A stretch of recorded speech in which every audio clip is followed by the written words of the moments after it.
So a few weeks ago, do you guys remember when we talked about the ending of the Lakers-Jazz game when Will Hardy called timeout right as Colin Sexton scored a game winner? Yeah. Did y'all see what the Jazz did last night against us? I know Isaiah Collier hit a game winner. Bro, they had the ball with 6 seconds left. I think the game was tied.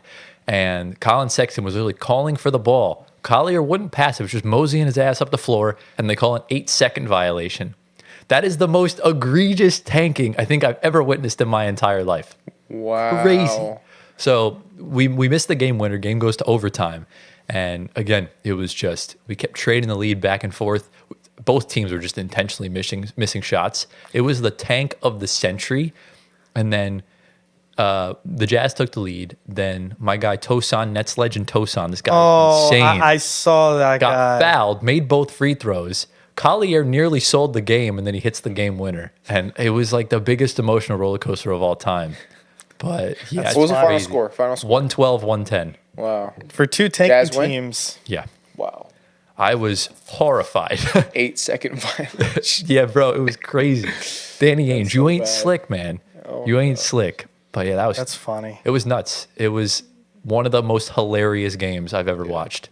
It was definitely, I tweeted it last night. It was like one of the games in NBA history. Yeah. So, and Collier almost didn't even come back into the game because he landed like right on his face Oh, really? earlier in the game. Interesting. Isaiah Collier also is pretty fat. Dang. What is with him and fat shaving players, bro? When I see his face, he looks like he's a smushed face. Oh, my God. That's crazy. I don't know. You just called him ugly, bro? Yeah, that's No, what he it's did. just like a big baby type of. That's type of wild. criteria. But Insane. yeah, I think I made another tweet last night. I was like, Isaiah Collier tonight. You know, like when a player pops off, it's like Nikola Jokic tonight, and they show all the stats. Yep. It was like Isaiah Collier tonight. I wrote, broke his face, nearly sold the game 10 times, game winner in OT, tanks of the century for the Nets. Listen, maybe that's why he fell in the draft. Who knows? It was a You never tank know. off. It was a beautiful Who tank knows? off. I think great. that was one step closer to Cooper Flag in Brooklyn, which means Gio will be a Nets fan. Indeed. But speaking of Gio, if you guys remember a few weeks ago, Gio lost his fantasy league in the most embarrassing of fashion. I think he lost by, 70 points? Yeah, I got killed. Standings. You were less. I was 14th. Yeah, but the game that standings. sealed the deal, he lost by okay. 7. Gotcha. Yeah. So there was a punishment Gio had to do. And I'm basically going to let Gio explain what it was. He did it this past Saturday. Yeah. And Gio, just tell us what the fuck happened. Bro, before I get into that, I just quickly want to say I did this for you guys. I really did, because the day of the draft, I was here. I was putting in that work for you guys, all right? So I really need you guys to subscribe for that very reason. Or you could just draft better. Bro, I wasn't drafting. I had He my was on phone on auto auto pick, draft, and we were recording for the podcast. So I wasn't able to draft my team that I wanted. Next So I year, we're not doing that sacrificed- then. I sacrificed for you guys. Now let me get into what I did for you guys. And it's called the Murph Challenge. And if you don't know what that is you have to run a mile. Right after that, you have to do 100 pull-ups. Right after that, 200 push-ups, 300 squats, and then finish by running another mile. And so that is all done with a 25-pound weight vest. And it was brutal. Better than the beer? Oh, bro, if I was doing the beer, Yeah, Murph, what happened to Yeah. the beer? No, we didn't do it. Okay, I didn't do it. So I had to choose either weight vest or beer. Low-key, I think the beer is just not safe. No, Beer, bro. no, like, you're I don't puking that drink up. to begin with. Right. Yeah. Yeah. So I probably would've died, How many you know? beers would you have had to drink? Like 6, 7. If he did that, Hold on. if he did that, Antoine, it may have been just me and you for the next month and a half. Yeah. But Full serious. yeah, no, I'm glad you decided to choose the weight vest. Yeah. I'd rather deal with that than have to drink beer. Yeah, Yeah, no, bro. 'cause that comes let's right be back real. up. Let's be real. Yeah. Doesn't beer like dehydrate you as well? It definitely doesn't help with recovery. Oh, duh. So, like, when you're working out, you're literally tearing your muscles. Yeah. And so what alcohol does is it prevents you from recovering. So that would be completely counteractive to what I was doing. So I didn't do the beer Murph, did the weighted vest. And I'm really paying the consequences of that today. I can barely get up. I can barely walk. Going down steps, believe it or not, is the hardest thing I've ever done. So Yeah, I did for you guys, though. that's true. It's a little preview of like 60 years from now. Oh, my gosh. Don't say that. Don't say that. Yeah. Unless you're in a wheelchair. Nah, I'm No, gonna be don't say the that. most functionally mobile, strong 60, 70-year-old you've ever seen. Yeah. You'll see. There's an old golf legend. His name's Gary Player. He's like 83 years old. Bro still goes to the gym every day. Oh my gosh. He I saw this grinds. 89-year-old lifting 100-pound dumbbells Oh my each hand. gosh. Just lifting it, repping it out. He didn't even What- look jacked. what He is was like that a normal right 80, there? 89-year-old. I'm like, yo, I'm trying to be like that. That's nuts. Gets it done. But yeah. So yeah, hopefully you draft better next year. Oh, trust me, I will. Yeah. And I'm gonna win the league next year. So Oh, that's a huge. Oh. no, I will. We'll, Alright, so- we'll revisit this. If Yeah, you no, we don't, will. if you don't win the league, what will you do? Oh, we don't know. Probably a worse punishment. I don't know. but Don't here's the come in thing. last. Though. Here's the thing though. The loser of last year, he won the league this year. And guess what? The year before that, the loser of the year before that Okay. won the year. Wow. So this is how it goes. Does this mean at you're Maven Fantasy you're gonna Football. get If you first lose your first year, you win the next year, and so next year I'll have I'll be plus $500. Are you gonna get first pick in next year's draft? Is that how they do it? Probably. or you're Yeah. gonna just be the first one to finish last 2 years in a row. It could happen. That would be great. Anyways, But yeah, obviously, like Gio said, subscribe just for that. Drop a like on the video. Yeah. And follow him on his socials. They're down on the screen right below Gio if you want to point down below you because it's right in the overlay. But what's going on, everyone? Welcome to episode number 40 of the Floor Spacer podcast. Tyler Schwartz, Anthony Cavino, and Giovanni Squiteri coming at you from the studio once again. Guys, some good news. It is January 13th, the time we're recording this, which means it's officially 10 months since we started the podcast with our first Wow. short going up back in March. So how do we feel, Antoine? What's the vibe saying? Listen, the word of the day is rejuvenation. So we're rejuvenated for a new year, as well as some other basketball players we'll get into.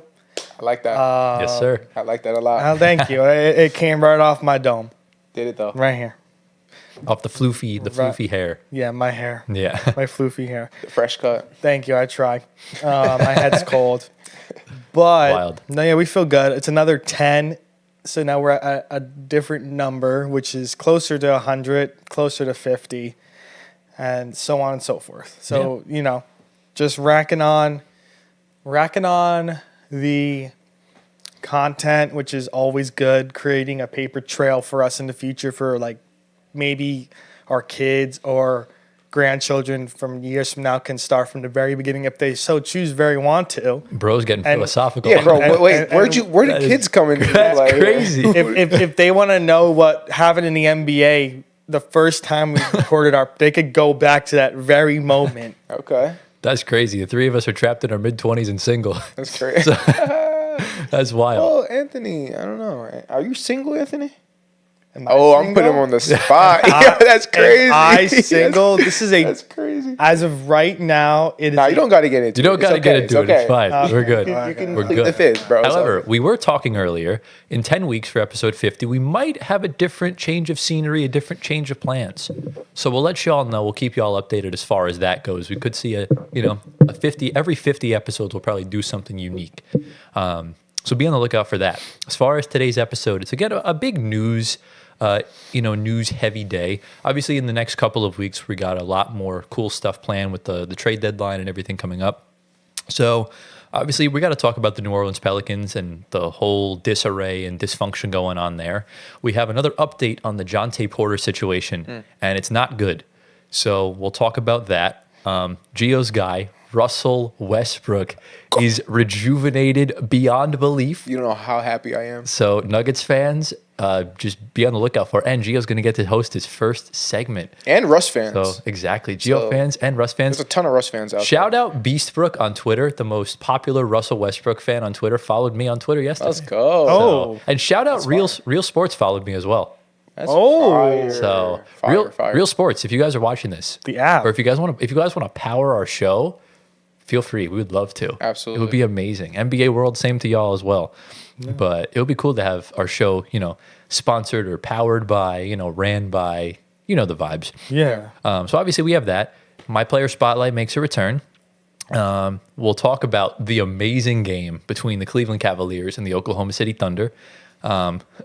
Excuse me. We'll talk about the surgence, or I guess the resurgence, of both the Sacramento Kings and the Indiana Pacers.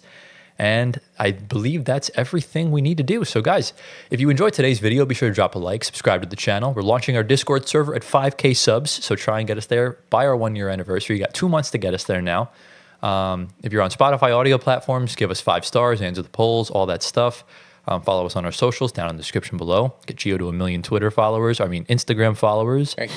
And I guess the last thing is rip TikTok, because we're not going to have any more videos on TikTok, so I might just remove it from the description.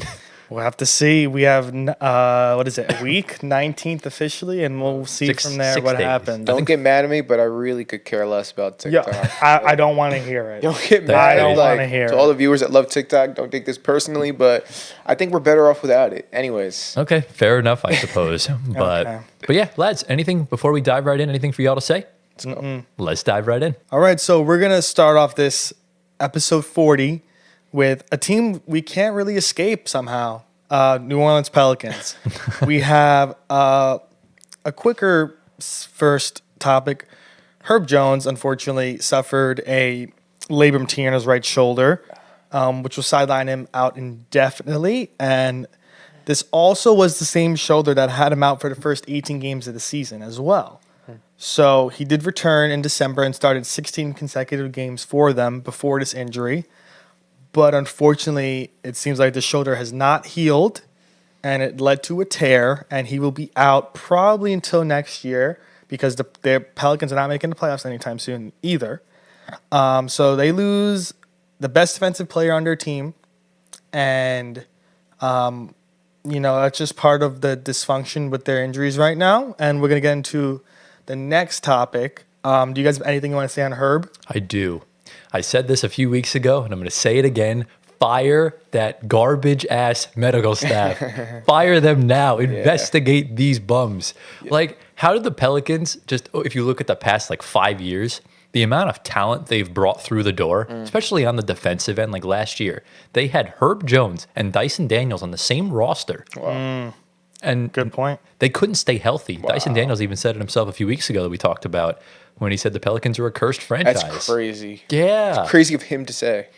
Well, you know what? It kind of makes sense because, didn't the whole voodoo stuff kind of originate in the Bayou? Interesting. I didn't know that. Yeah, I mean, it could be a reason for Zion too being injured all the time. I'm thinking this could have no correlation, but I'm thinking back to the Princess and the Frog movie with the Dr. Facelier. Correct. Oh, yeah, with the voodoo dolls. Isn't that historic? Yeah. Okay. Maybe that has some relation. Yeah, there might be something to that. The NBA's got good relationships with Disney, so you never know. But it's crazy how the Pelicans and the Clippers, it's just they don't seem to be freak accidents like Orlando. Orlando, it just seems to be just straight unlucky. But with New Orleans, it's just they can't escape it, and they're all just preventable injuries. And you see these players go elsewhere, and they barely get hurt. Right. They play outstanding. Exactly. Like Dyson Daniels is having a career year. He's averaging 4 steals a game. Yeah. It's ridiculous. So something's got to give with this team. I hope they can fire the training staff and at least bring in something different. Yeah. But there's some bad vibes going on in the Bayou. They got to get the prayer staff in there. Exactly. To counteract this voodoo, whatever's going on over there. Get Mama Odie in there. Yeah. That's what we need. Get the priest, get the pastor, you know what I mean? Exactly. Yeah. This is certainly a year to forget for the Pelicans, unfortunately. It won't be if they get Cooper Flag. Yes. It's possible. Although, then it's all worth it. If that training staff is still there, my goodness, please just remove him from this situation. Please do not. It's safe in Brooklyn. It's okay. It's all right, buddy. Right. You'll be in good hands soon. It's okay. Yeah. Moving on to the more notable issue that happened this past week with the Pelicans. Zion Williamson's Wendy's trip went wrong. Okay. It cost him 1 game. Apparently, he was late because he was in the Wendy's drive-thru. No way, Don't tell me you got senteled, bro. Don't tell me you got Supposedly, got the inside information. Stephen A. Smith got senteled. I saw it today. I don't know. Of course, it happened to him because he's on the... I guess older people think that it's true, but we know it's not because we know it's fake. Bro, this is the 4th time he's gotten senteled. Wait, what is Centel? So here, you know the NBA account, the NBA Central? Yeah. So there's parody accounts that like to troll people. So there's the NBA Central, there's the NBA Centel, there's Shams Charania, there's Sharms Charania. Okay. There's Chris B. Haynes, there's Chris B. Hayne. Okay. There's the Hoop Central. There's the Hoop Central with like 3 O's. Gotcha. There was Yeah. Adrian, like there was like Yeah, Woj. It was Woj Narowski, something like that. Narowski. So they're troll accounts. Right. And Yes. NBA Centel is the king of that. I love them so much. And So they said he was stuck at a Wendy's drive-thru. because That's funny. he was at a Wendy's like some time ago and took a selfie with one my- of the employees. So that's what the picture. Listen, Why'd he do that? you know what's funny? I was at that exact same Wendy's at the same time. Stop So capping, I bro. think I caused him to be late because my order was wrong. That's So I feel Crazy. very So you take the blame? upset. Yeah, I took a trip to New Orleans just to get Wendy's and came back. We should've It was let- really fun. So you take the blame for it? Yeah, I guess. You know what? That's a noble. You're a noble guy. No. Yeah. But all sides, whoever Zion was, it's not the first occurrence. According to the real Chris B. Haynes, or Chris Haynes, apparently he has been late for multiple practices this season. So this is, I guess, the first flight he's been late to. But Interesting. Which is, of course, not okay because they need to leave on a certain time. Practices are in a one spot. So, Yeah. you know. Right. Anyway, I transverse, whatever. Digress. Digress. That's the word. Transcend. not Anyways, I transcend. I transcend. Where you going, bro? Where you I transcending to, bro? transcend. Anyway, with this, I mean, the one game, I didn't really take much into it, but now with Chris Haynes saying that he's been late to multiple practices this season, as the leader of this team, it does not really look good for him. So in my opinion, it tells me Zion wants out and he's doing it in this type of way, which is not really the right way to go about it. But what is your guys? Is Zion's time in New Orleans over? It's a good question, Your Honor. What do you think, Tyler? I think it's very dependent on who they get in the lottery. Because if you get Cooper Flag, he could play the 3. So you could potentially keep him around. But if they fall to like 5, it's like a Dame Portland situation where if they don't win the lottery, he could be out the door. Or if they do win the lottery, he could be out the door. And, you know, Cooper Flag is just his replacement. But it's confusing in the sense that with Zion, it's clear that he loves the city. He loves New Orleans. He just donated a bunch of money after everything that went down in New Orleans on Yep. New Year's Day. Really? And we send our condolences out to the families there and as well as to the people in LA and Right. Southern California. But it's just the team is a mess. And I think it's beyond the players' repair where you have a roster that can't stay healthy. You have a coach that's about to be on his way out because they just can't succeed. And excuse me, they have a very questionable front office. They have a very questionable training staff. And with Zion, it's just, I don't know what's gotten into him. I really don't. Like this is like James Harden when he was trying to leave Houston. This is like Joel Embiid on a daily basis. Yeah. So you don't know if he's trying to leave or not. The Pelicans are listening to offers, but you know, it's kind of a moot point. What do you think? Yeah, I do feel like Zion's days in New Orleans are very numbered. Yeah. Like it's coming to an end very soon. Sadly, I just don't think Zion's that guy that was, you know, we touted him up to be like, you know, the savior of New Orleans, like LeBron was the savior of Cleveland, right? And it's just not that. No. So I think they have to move on. I think they have to find another guy, hopefully, that could carry the franchise on their back. Zion's not that guy, unfortunately. But I think he has plenty of good years in the NBA. I just saw him do a 360 windmill dunk. Like, he still got it, you know. Insane, bro. He still got it. Nuts. But he just needs to stay healthy, get out of voodoo land in New Orleans, and have a change of scenery, and I think he'll be okay. Now, let me ask you this. Do you think the Pelicans should build through the draft, or should they try and build through the Thunder route of trading for a young up-and-coming star for Zion? Both. Why not both? Well, which one would you rather be the first option? is what I'm saying. Because it's clear the Thunder built through the draft, but they traded for their first option. It's tough because it depends on who's available or who's up to get. Like SGA was a huge pickup. Like, and if SGA was on the board, I would say absolutely go for SGA. Right. But if he's not there, like then you know what I'm saying. Like it's really scenario based. I think you need to find a team that needs Zion as like a missing piece, and they're willing to get off of a good role player that can make a leap, i.e. SGA in Los Angeles, Lauri Markkanen in Cleveland, guys like that, where you can easily get them back along with some sort of 100%. salary filler in a trade. And for like a low value, not low value, but like lower than what their potential is. I think a player around the caliber of Cam Thomas right now is the perfect comparison. Exactly. So I think that's totally fine. I think that is the route. Yeah. I will also add in another tidbit. The Pelicans lost somebody that was very important. Now is actually very important, a lot more than he was in the Pelicans, but he went to Detroit. Do you know who that person is? Trajan Langdon. Trajan Langdon left Yes. the Pelicans as a general manager to go to the Detroit Pistons to be their president of basketball ops. Okay. And is currently the betting favorite to win executive of the year for this season. Got to shout out the Pistons real quick. I saw a graphic. They're 20-19 right now. This time last year they were 3-38. Wow. Completely flipped. Ever since the trade deadline, when they got off all the dead weight and then they fired Troy Weaver, they fired Monty Williams, they had to bite the bullet where you did. Every decision they've made in the past calendar year has been absolute perfection. Wow. Trajan Langdon is doing one hell of a job. And I actually did say when I talked about Cade last week that Trajan Langdon was going to be one of the best GMs in the league in a few years. I think we could fast forward that. He might be one of the best now. Wow. And we'll see. I mean, they look great. And Yeah.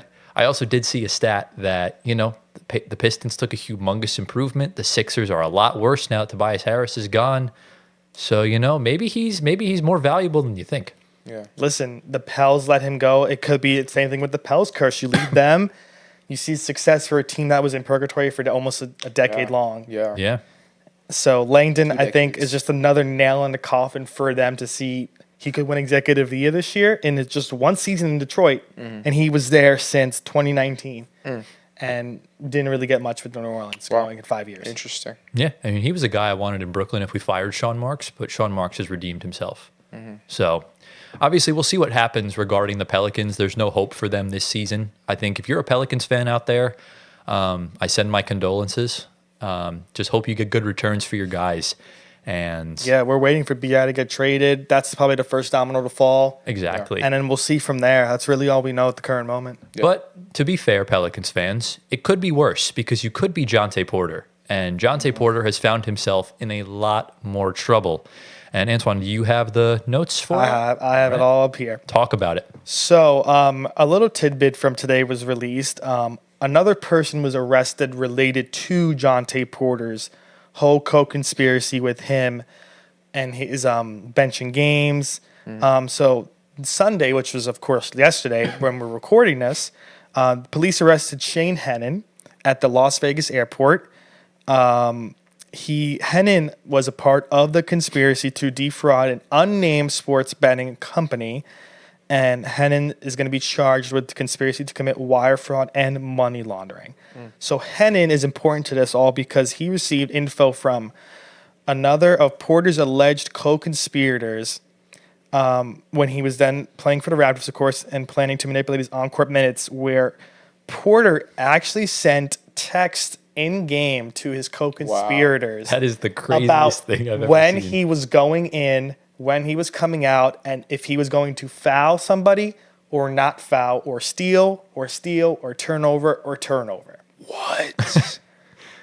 So That's in one example, I will say, Porter texted during a January 22nd Raptors game that he'd been taken into the locker room to have his eye examined and he didn't participate in any more of the playing time. And this was sent to Hennon, of course. The main one was Hennon was sent a message from Porter himself that read, "Hit unders for all my big numbers. I told co-conspirator number 2, no blocks, no steals. I'm going to play the first 2 to 3 minutes stint off the bench. Then when I get subbed out, tell them my eye is killing me again." Which means that co-conspirator will hit the unders for all of Jontay Porter's bets. Yeah. Hennon bet $3,700 through a proxy, according to a complaint. And and Porter would not reach the 4.5 rebounds total listed for that bet, and he won. It's bad.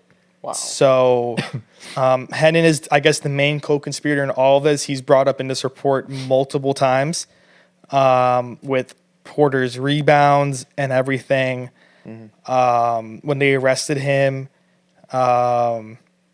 he was buying a one-way ticket to Colombia, according Colombia? to illegal filing. South Carolina, Columbia, South. Oh, okay. No, Colombia. Oh, like like the country. Colombia, Oh, the country Okay, that's Colombia. crazy. He had He's trying to flee. He had almost $10,000 in cash and several phones, and told law enforcement that he was going to Colombia for dental work, probably with all the money he won from those illegal bets. Exactly. But one-way ticket is interesting. He didn't want to come back. Yeah, because you So maybe he knew they were onto him. he broke the law. As soon as Jontay Porter got arrested, you knew he was going to get He was ousted. gonna try. Exactly. But sometimes sometimes when someone flees the country as a criminal, they can catch them there and extradite them back. So they probably would have caught him at some point. But I owe Adam Silver an apology, or not really me. I think the NBA community owes Adam Silver an apology because they were questioning why he permanently banned Jontay Porter. We know why. I mean, this is awful. It's one thing to text someone off the court during a game is insane. Yeah. That is nasty, nasty work. Yeah. That is like 30 free throws a game type nasty. Yeah. Like, it's bad. And we were going to talk about this a few weeks ago because he was supposed to get sentenced, but they postponed his trial until 2025. We don't know when that'll be. It's in I think it's in June. He's facing anywhere from, I think, 3 to 6 years in prison. So he will serve time. So, yeah, it's just not good at all. I mean, some of the texts that he sent, he said, I don't know if I'm going to play much more. Wow. I'm not starting second half. I went back to the locker room to get my eye checked out. This is not good. And Jontay Porter's gotten himself in a lot of trouble. And, yeah, I just don't know what to say. It's just not good at all. That's next level right there. Yeah. What I could say to this is, can we just at least, even though this is insane, Yeah. we appreciate the skill that it takes to say, I'm going to get a steal right now, bet on that, or I'm not going to get any blocks, or I'm going to have a turnover. Like, that's kind of crazy. And he kind of made it look like he was good at it. He was good at like having turnovers that didn't look obvious. Right. Do you know what I'm saying? Listen, like he was like doing it on purpose. Well, it's to be fair, when you watched 2024 Josh Giddey throw passes right to the other team, anything looked legit. Okay. So like, right, you're right. the biggest red flag in all this is that sportsbooks do not have two-way player bets on anything. So that was when, what was when that is coming up on a FanDuel or a DraftKings, people are going to notice flag. that as to why these lines are getting put out. So there was like no secret. It's more so prop bets. Yeah, Prop bets are for the best players. For the players. Exactly. Wait, how did he get caught again? Like the bets surfaced up. The bets surfaced up. The Raptors were taking him out of games because they probably were getting phone calls and stuff about And that's the thing. We're in 2025. There's so much technology. There's so many cameras. There's so many documentation. You're not going to get away with. No way. 99% of crimes you're not going to get away with. Insane. Yeah. So that's crazy that he even tried that. Exactly. There's a digital trail for prop bets. And how do you like? And it's even worse for him because that stretch he had in February, he was playing really good basketball. Right. Yeah. Like he bro, was just hoop. Bro. He was on his way to getting a guaranteed contract, and you threw it all away because you wanted to make $20,000. Yeah, just play ball, bro. Like exactly. You have him getting a chance to play for an NBA team, and you have the other guys wanting to win, and he's just going there to just fulfill the bet that he has right now with his guy, or just to, when these guys are just trying to play ball and win, and you're coming here for a different reason. Right. Like, so when it comes to suspensions in the NBA, the worst thing you can do is a crime. I'm not going to name names, Miles Bridges, but there's the two things you can do in the NBA that gets you in the most trouble is committing a crime and taking away the integrity of the game. Jontay Porter did both of those things. Yeah. So that's kind of the situation he found himself in. Yeah. Obviously, if and when he gets sentenced, which he should at some point in the next few months, we will definitely cover it because this has been something we've been keeping tabs on since it happened.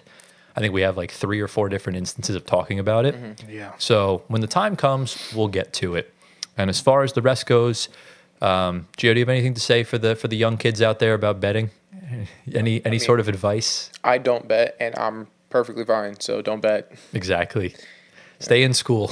Bet on yourself and stay in school. How Bet about on that? yourself. Well, no, not when you're in the NBA. Don't Yeah, bet not on when you're in yourself. the NBA. Bet Correct. on yourself figuratively, Yes, not figuratively. literally. Correct. So yeah, That's all. Let's move on to the next segment. So, guys, we're going to be talking about Russell Westbrook. Okay, this is why I'm here today, because This is like probably one of the best days of my life right now, because we actually have a segment dedicated to Russ and how he's been playing for the past 3 weeks or so, and finally, Malone, the coach of the Nuggets, has listened to my plea to start Russ as their point guard, and how has it worked? It's working wonders, baby. Exactly. The Nuggets are 13-4. Westbrook is averaging like 17, 7, and 8 as a starter, right? Yeah. Good. So like everything is working so perfectly. The chemistry between Jokic and Russ is insane. And it's just beautiful. It's just music to my ears and just movies to my eyes. You know what I'm saying? Absolutely. So- This is in some insane glaze right now. Bro, look, listen.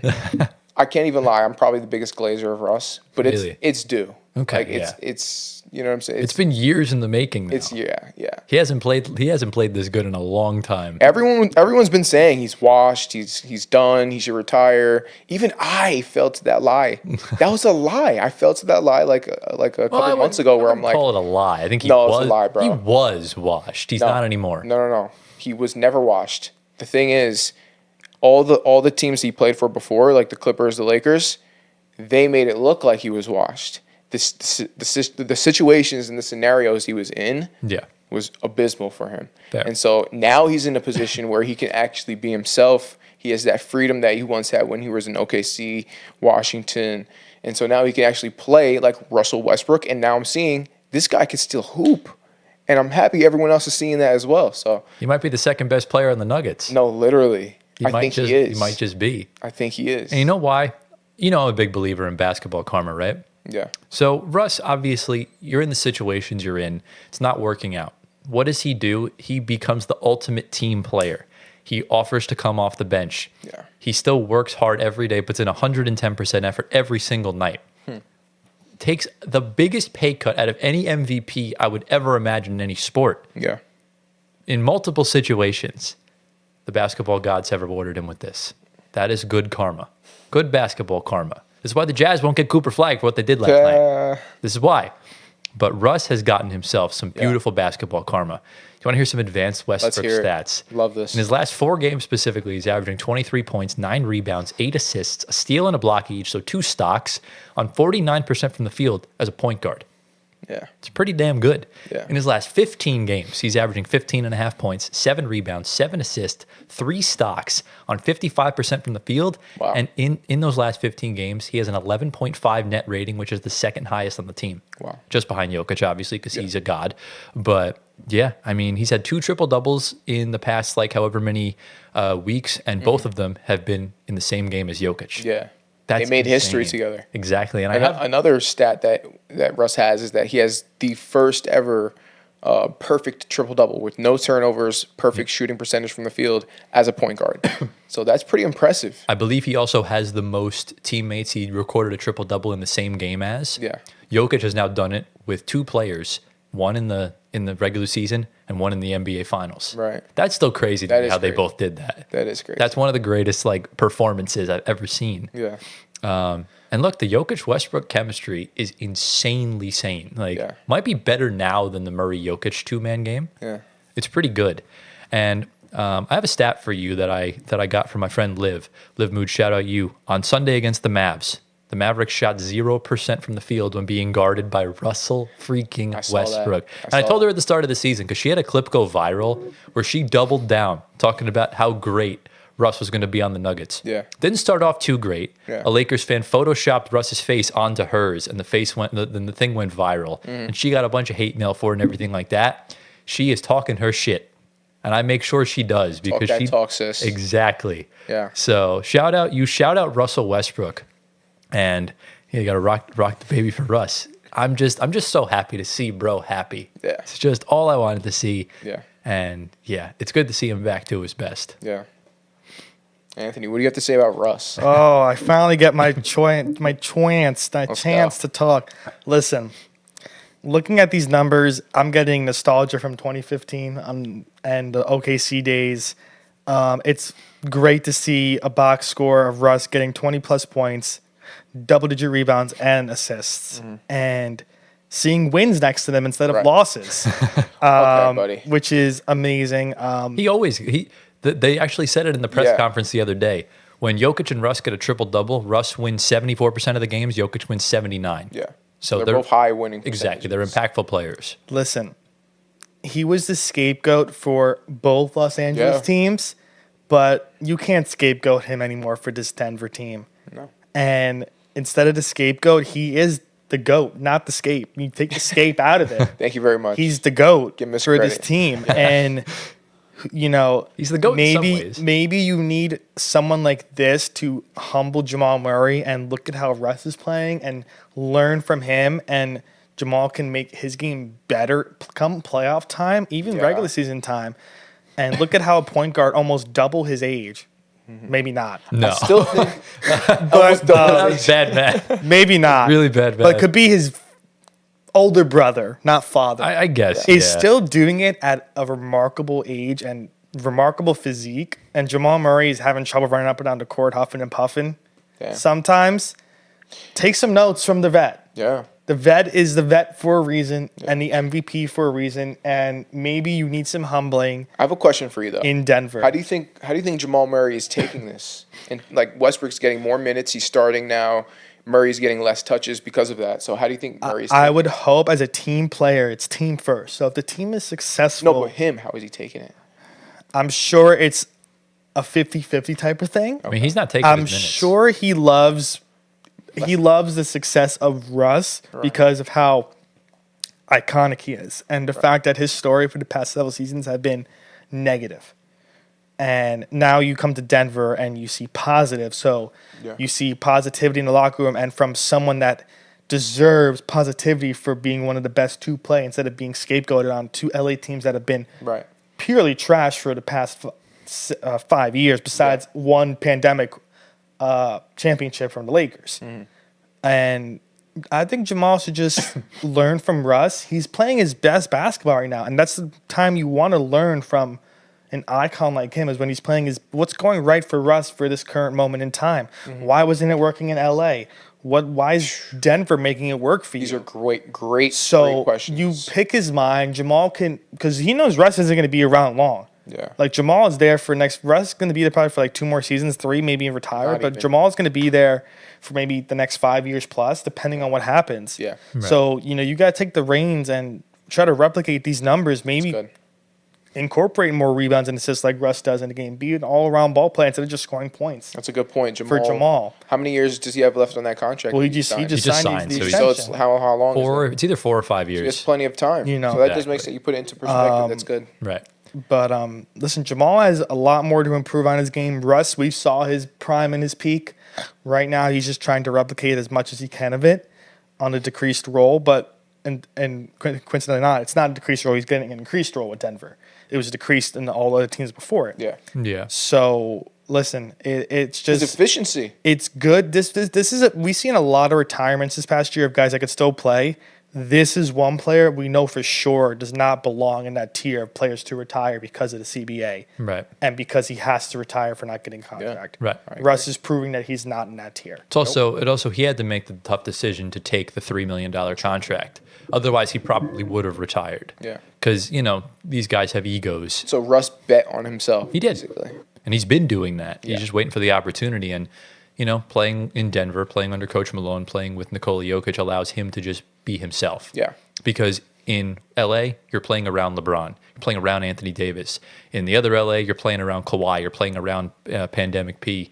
In Washington, you're playing around Bradley Beal. Yeah. In Houston, you're playing around Harden. So it was a little bit tricky where him and KD naturally just fed off each other. And when KD left, Russ literally just was the guy. And that was his peak as an NBA player. And he won't get back to those levels. No way. But in Denver, this is probably the second best era of Russell Westbrook. This is his second prime. Exactly. This is like the mini prime, I would say, right at the end of his career. Yeah. Where he'll kind of go out with a bang. Yeah. But yeah, I think just all across the board, you're seeing Nikola Jokic undo all the damage LeBron James has caused. Yeah. Listen, That's impressive. You know what? Fuck. This makes me like Nikola Jokic so much more now.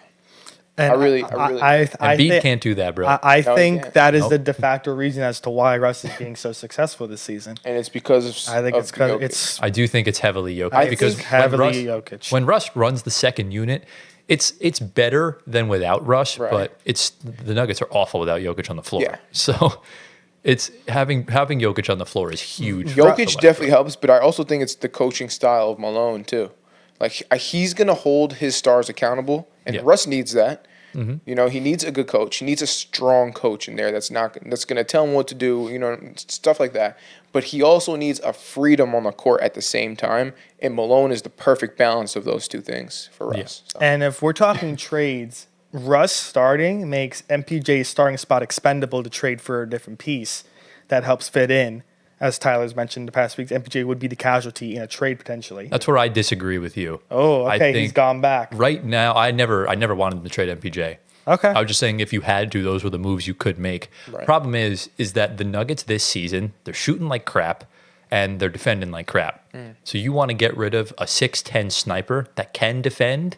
It's not really the brightest idea. What I think they're going to do now that Gordon's back, they have ultimate flexibility because he's going to be on a minutes restriction for a while. Gordon? Because he restrained his calf a month ago. Right. So they're going to roll out the lineup of Murray, Westbrook, Christian Brown at the 3, Peyton Watson at the 4, Michael Porter at the 4, and Jokic at the 5. And, you're going to have a decision to make when the time comes. Do you bench Russ or do you bench Christian Brown? Because one of them is going to be the 2 guard, MPJ at the 3, Gordon at the 4, Jokic at the 5 by the time the playoffs roll What do you around. think they should do? I think Braun goes to the bench. Brown's going to, I think, here's the thing, because Christian Brown's having such a good season. Yes. He's Defensively as well. in a little bit of a slump right now. Yeah. But I think when they won the championship, his impact off the bench was Yeah. ridiculous. It was huge. And I think if he does that again, I think it's going to be huge for this team. And you need to start Russ. If he keeps playing like this, you have to start him. Mm-hmm. So, and Yeah. we were talking about this during the preseason that if you said Russ was going to start, you were a moron. And now you look like a fucking genius. So, I told you. look, sometimes things change. I mean, you didn't expect him to start either. No, I did. No, there's literally times in the episodes you said he was going to come off the bench. Did I say that? Yeah. Trust me, well- I edit all these. I remember Well, things. listen, look, I only said that because of peer pressure. Tyler said off camera, he said, Gio, if you don't say this, Okay, you're off the show. definitely. He said, you're off the show. So I was forced to say it. Yeah, He almost- definitely. Yeah, definitely. But yeah, happy for Russ. Really thrilled that he's coming into his own. Does this change things for Denver now? Do we see them as more of a contender now, or do we still think this team's a second round exit without a trade? No, I think they're never going to be out of the contention pool. They're always going to be contenders. That's fair. I think you're going to be a tough exit. Like, to play against them is going to be a tough matchup. Yeah. But I can't see them as real contenders.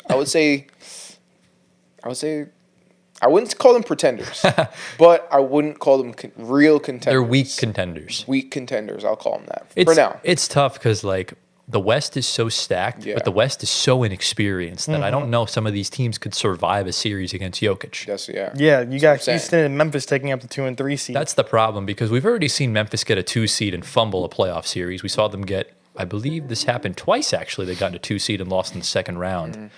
Houston is inexperienced. We haven't seen them in the playoffs yet. We haven't seen SGA perform up to his regular season standards in the playoffs. So you don't know if the Nuggets finish with a 4 seed, you get Dallas in the first round, a team that's really hobbled. Yep. And then you go in against an OKC, that could be anything. Wow. yeah. So right now, I think the Nuggets are a tough out, but they wouldn't be my finals pick right now. Yeah. I need to Okay. see a little bit more. If they can use the Zeke Naji contract to try and get someone Yeah. more competent, so you don't have to play Nets legend DeAndre Jordan in the playoffs, then that could potentially be something. So And just better shooting. right, Like, they just need to take fire from 3, and then they'll be fine. right, You know? but they don't shoot. They're like 30th in 3-point volume. They don't shoot many.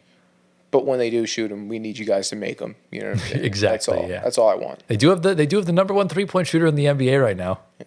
Jokic. Really? He's still first in 3-point He's still percentage. first? Yeah. That surprises me. Bro, he's insane. Wow. He's averaging a triple-double. This guy is Is ridiculous. he actually? He's 0.1 assists. He's at He's averaging 9.9 9.9. assists. Is he going to average it, you think? I don't Yes. think so. He'll get to 10. Nah, he'll have to average more.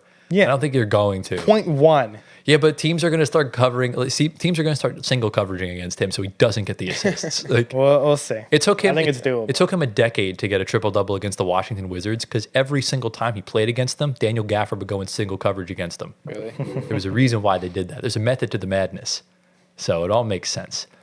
But as far as the rest goes, I think that's all we have to cover around Russell Westbrook. Let's hope he keeps hooping. Let's hope the Nuggets can keep climbing so Jokic can get the MV4.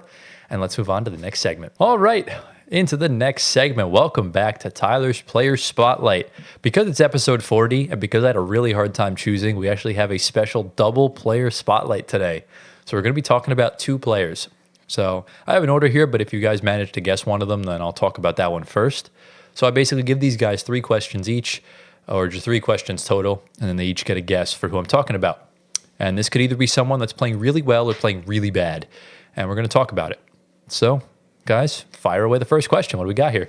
Let's flow through this. I feel like these players are one of them. One of each is from the team we're talking about. So Pacers and Kings. You think so? So I think Why would I do that? Are on those. Why would I do that? because he loves talking about Tyrese Halliburton. No, it's not gonna be. It's not gonna be. Yeah, but why would I talk about it? We're talking about the team later. Yeah, I guess. So it's not on either That's of our those clue. teams. It's neither. Neither of two. the Pacers or the Kings. All right. What else could we do? And I'll help you out even more. It's not the Cavs or Thunder either. Okay. Because we're talking about them in a bit. You want to So, say both? 28 teams to go. Or no. You want to ask if both these players are doing good? Go for it. You good? You ask. Bro, Whoever- you just asked, bro. Just ask it. Are both of these players doing well? They are. Oh, Good to know. There's really no one playing ass right now. Are both of these players in the East? One's in the East. One's in the East. wow. Let's go off the one in the East, right? Raise your mic a little bit higher, Gio. It's a little Yeah. low. Let's go off the one in the East, though, Anthony. Oh, crap. You just We're good. We're good. you We're just back. move We're back. that. Bro just kicked his camera. Is he cheating? Is he looking at teams? He's looking at teams, bro. Stop cheating. Nah, Get stop off your cheating, iPad. bro. Stop being an Did he just iPad tell you kid. you're on your iPad too much? Get off that thing, bro. I'm looking. This is for help, buddy. My notes are on here, but All right. Let's I was use our brains. I bro. was looking at somebody from the Heat that has the same name as a favorite player of his, but Well, it's he not. did it's someone from the Heat. not Tyler Hero, but Nikola Jovic has been lighting it up. But I don't know if it's Nikola doubt it. Jovic. You still have another question, by the way. Yeah, ask him a question. All right. So one's in the East, one's in the West. Yes. Okay. Do these players play the same position? No. Why the fuck would you ask that? Yeah, that was kind of a stupid, five that was kind of a positions. stupid That question. was a dumb question. Can he get a retry? Nope. Yeah, that was When a dumb question's that bad, you don't get a second chance. Dang. Okay. All right, so you each have to come up with a guess. Don't overthink it. Just guess. You want me to do one East and you do one West? Yeah, go. Yeah, do that. All right. So what do you got for He me? can't do Cade Cunningham again. No. No, I just did Cade Cunningham. He just did. He's not doing a Knicks player. I know that for a fact. They would have to be playing good. Who's playing good, bro? Gotta give The someone. Knicks player, it's either Cat or Jalen Brunson. Just say something. It's not Cat or Jalen Brunson. I know that for a fact. You're looking at the standings. I'm looking at just the teams. Look, give me the top 8 teams there. Well, he said not Cleveland, not Boston. Okay, so minus those. It's not the Knicks. It couldn't be Orlando because Orlando's been kind of mad. Who It's not else? the Pacers. It's not the Bucks. While he's thinking, Gio, you want to just give me your West guess? I don't have a West guys right now. If I would do West, Let's hurry this up Someone a from the bit. Timberwolves. Is it? No, it's not. Let's hurry this up a bit. I would go for a Rockets player, Gio. Go for Jalen Green. Is it Jalen Green? All right, so your guess, and then what's your guess? I'll go for. Gotta push you for an I'll go answer. for Zach LaVine. Zach LaVine is the East player we're gonna be Yo. talking about. I am Obe. I am Obe. Okay. Well okay. done. Zach LaVine's been lighting it up. That's pretty good. It is not. Who'd you guess? Jalen Green. It's not Jalen Green. I'll get to the West player in a bit. So let's talk about Zach LaVine. He was the first player I was going to talk about. He's been lighting it up. I owe this man a temporary apology because my guy is hooping. Yeah, he is. In his last 6 games to start off 2025, he's averaging 33 points, 6 rebounds, 5 assists, a steal, 58% from the field, and 46% from behind the arc. Currently leading the NBA in scoring in 2025, which is nuts. He is one of 2 players this year to score 30-plus points in 6 straight games as well, joining Giannis Antetokounmpo. Whoa. It's like MVP level stuff. Yeah. Zach LaVine also leads the league in above the break 3-point percentage in the fourth quarter at just under 51%, which is also nuts. He's also shooting 44.4% from 3 the entire year on 7 attempts a game. That is efficient AF. That's really good. He also ranks second in the league in points per possession in isolation, which is just behind, I believe, Jason Tatum. It's 1.15 points on 96 field goal attempts per 100 possessions. So that's ridiculous. I need to put some respect on his name. Put some respect on Zach LaVine's Bro, name. I was hating. I don't know why I was hating so bad. Well, I think there's a reason why he's playing this good. It's because bro wants to leave Chicago. Okay. Well, he could have done that all along. Right, He's in trade rumors for so long. Yeah, but when you're constantly hurt and playing like ass, no one wants you. His value was so low. Yeah, his value is probably at its best right now. So it's skyrocketed. Skyrocketed up, yeah. Awesome. This year, he became the 5th player in NBA history that's 6'5" or shorter to score 30-plus points on 50% or higher from the field in 6 straight games. Wow. The Bulls could cash in on this, and I think I know exactly where he could go. Where? If the Thunder do not get Cam Johnson, Zach LaVine seems very plausible to play the 2. You think so? I don't know if I like that. I don't think you don't need another ball dominant guard next to SGA. Because Cam Johnson, they need a forward. He doesn't have to be ball dominant. He can just be that guy that just is sprinting on the fast break. And just, you know what I mean? He could be that guy. He did that in Minnesota. But I think the role Cam Johnson suits is what the Thunder need. Okay. I don't think you need another star type player. I think you need someone that's going to space the floor, that's going to play defense. Well, he can space the floor. He can. Can I throw an East team out there? Yeah. Milwaukee. Ah, yes. That would be a good Chris Middleton upgrade. I really would be. They just lost to the Knicks, but they're still hella good. Right, yeah. LaVine could easily upgrade. That would actually be really good. It doesn't move the needle for me, but it would be a good move. I just don't believe in Milwaukee. It's just Giannis hasn't been healthy for like 3 playoffs. Still. So that's going to move the needle for me. Bro. Or we could talk about one of the hot teams, Indy or Sacramento. That's another good one as well, but I don't know. It's kind of tough to call with Zach LaVine. Yeah. So it's really a matter of who wants to take on his contract. I think he still has like 2 or 3 years left. Mm-hmm. So, and you don't know as soon as he gets traded, is he going to continue this level of play? I doubt it. Hope so. Right? He won't be like this good because he's the first option on the Bulls right now. Exactly. But, I think going forward, it's really just a matter of that. I got one more stat for you. Among the top 30 scorers in the NBA, he has the second best effective field goal percentage at 61.6%. Only Cat is above him, and it's only like 0.5 higher. So, offensively, Zach LaVine is really taking that leap. So yeah. I mean, do you think? I'll ask you, Antoine. Do you think Zach LaVine moves the needle for any contender or any team trying to be a contender? I think we covered that if he keeps this up, 100%. But if you're talking about Zach LaVine that's averaging the numbers he did back in like December, where it was 14, 15, 13, 11, that's not cutting it. Right. He cannot be scoring 11 to 15 points a game. His rebounds and assists are up, which is really good for Zach LaVine. It makes the box score look a little more appealing. Instead of just points. The Bulls are just right now just in the middle. So, of course, he's getting – and no Kobe White. Kobe White's out as well. Right. So that's why he's getting more of the shots right now.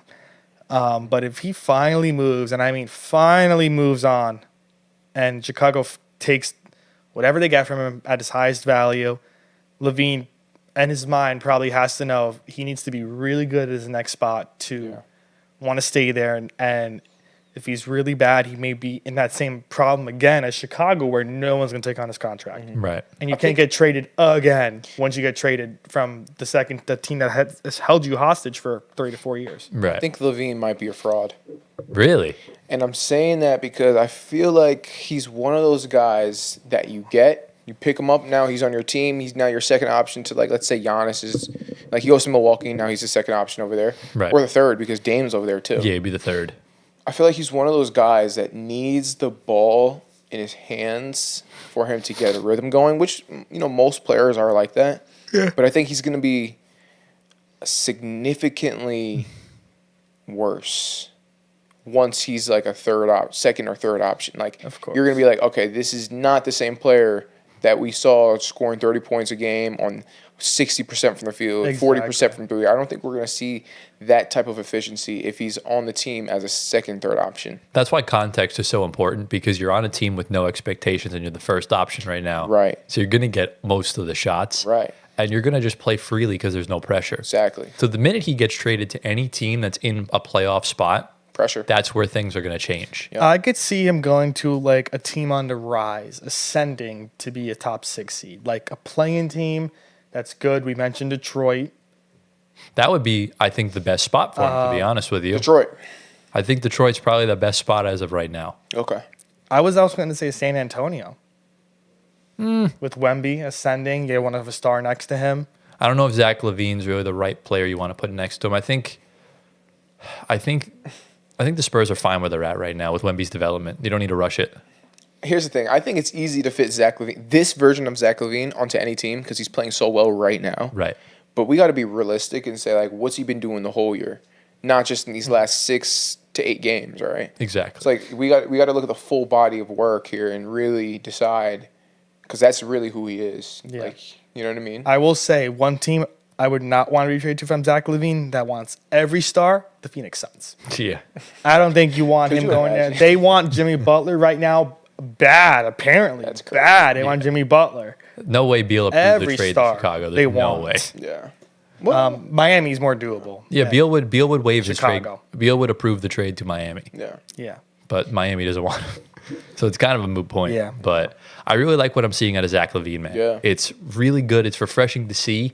Can he keep this up? I say no, just naturally because Yeah, me too. of his track record. But I guess we'll see. But we'll keep this one a little bit more shorter because I have 2 players. So you guessed who? Jalen Green. Jalen Green. So the player we're going to be talking about, in my opinion, is I would say, I keep saying these guys are underrated. This guy's easily like a top 5 most underrated player in the league right now. He is ascending to heights that I didn't think he could ever ascend to. We're going to the Memphis Grizzlies. Let's talk about Jaren Jackson Jr. I was going to say. Let's talk. I'm going to call cap on that, but let's not worry about that. Well, once he said Memphis, I knew Triple J's been playing really good. I thought he was going to say like I knew it before No. I said Memphis. I knew it the whole time. Yeah, but he'll say like he was due to break out like in about 5 minutes. But look, Jaren Jackson to start off 2025, I'm not even joking. He's playing almost MVP level. Definitely all NBA, all-star type caliber player. In his last 6 games, he's averaging 30 points, 9 rebounds, 4 stocks, on 52% from the field. Wow. Incredible. And you're 30 playing for him? 30. That's huge. And you're playing next to Zach Edey too. Right. So like you're not the center anymore. Right. So we're kind of seeing the offensive leap Interesting. now that he doesn't have to do as much interior anymore. In 17 games this year, he's played 30 plus minutes. In those 30 plus minute games, he's averaging 26 points, 7.5 rebounds, 3 assists, 4 stocks as well, on 53% from the field, on 18.5 attempts a game, Wow. which is ridiculously efficient. Yeah. 40.5% from behind the arc on 5 attempts a game. Wow. Which is just insane. And the other night was the first time in his career that he's played 34 minutes or more in 3 straight games. Wow. So Okay, man. He's doing it. He'd fall apart under Tom Thibodeau. Oh, yeah. He's so Without Yeah. a doubt. But this season, he's averaging more points, more rebounds, more steals, more blocks, and shooting better from the field and from 3 than John Morant. Yeah. He's also shooting better from the field than Anthony Edwards this year, and is shooting better from the field and better from 3 than Devin Booker. Well, better from 3 is one thing. Yeah. But from the field, you would expect a big guy to shoot better from the field. That's true, but it's more of an interior scorer when he's not jacking up threes. Yeah. So thought it was a cool stat. Okay. And in their game against Dallas, I think it was on like Thursday. It was like Thursday or Friday. He had 35 points that night. 20 of them came in isolation.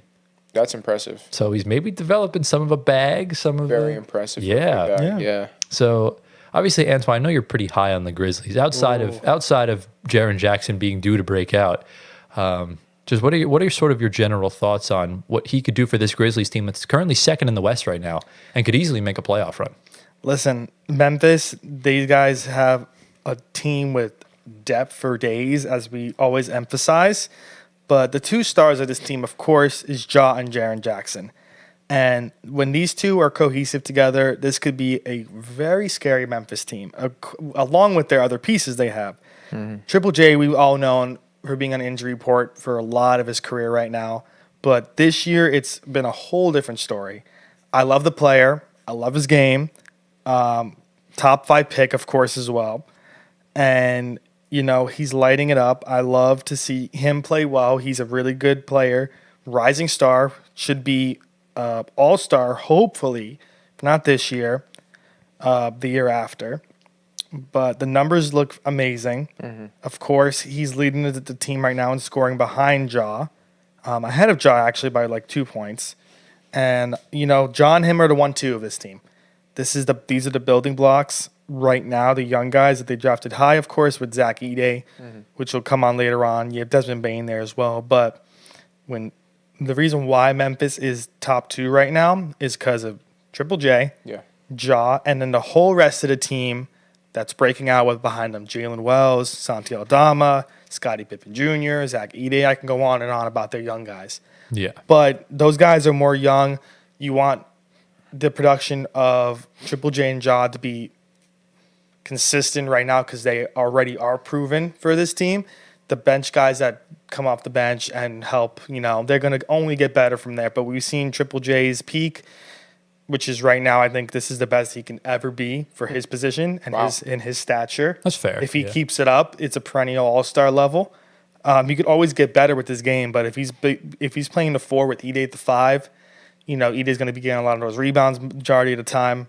Triple J can work on more of a scoring and assist game with Ja as well. So, I'm just happy Triple J is figuring it out, lighting up the box score like he should be doing for a lottery pick. And it's great to not see him in the injury report anymore. Let me ask you a question, Anthony. Would you say that Triple J's success has more to do with his personal, just figuring things out on the court, or would you say it's more so that a position change or something in the coaching that's changed up? What would you attribute his success mostly to? Well, the success could be a lot of things. Edey taking off a lot of his pressure rebounding. Of course, he is the second scorer behind Ja. I think Bane's kind of the third scorer. You think you go between Ja and Triple J. I think with this team healthy right now is a major reason for his success as well, I think. Because you're seeing guys step up that are not Triple J and Ja. And also he's making them look good and they're making him look good. Right. And since the Grizzlies right now are a team that's, again, top 3 right now in the West, I guess it's all just Triple J on the court. I don't think it does help that he is not getting injured, of course, anymore, hopefully. And, he's finally going to be playing on the court with Ja at the same time together as well, because we've not seen that in recent years. Right. So, it's all about cohesiveness with these guys and chemistry, and they've built it up this year, and they needed it because, like I said, Memphis was my win to win the NBA Cup, but of course they didn't. But they were still in my top 3, 4, I think, in the preseason rankings for the West. I think you had them 5th. Were they 5th? Yeah. I don't remember. Okay. But they were somewhere in the low road game playoff. But it's crazy because this hasn't been a particularly good Ja year. No. And the fact that they're second in the West is crazy. But, Gio, does that give you concerns for the playoffs? Do you think Jaren Jackson's getting hot at the wrong time? And if Ja can't get it going, what do you see playoff long-term wise for this team? Can you take the Grizzlies seriously? I don't know, man. They really have to prove it to me first in the playoffs. Right. So I don't know if I can really bet on them right now. And like I said previously, I don't bet. But figuratively, I can't bet on them yet because I really have to see it in the playoffs. Right. I can give you some context if you need. Sure. So obviously they beat the Warriors in the play-in, back when it first started. They lost to, I keep forgetting who the one seed that year was. It was the Jazz. Jazz. They lost to the Jazz in 2021. Right, I remember and that. They beat the Wolves, who were inexperienced. That was Ant's second year. And then, or it was either his second or his third. Then you lose to Golden State. Series they could have easily won, but mentally they were not with it. Right. The Warriors' experience ousted them.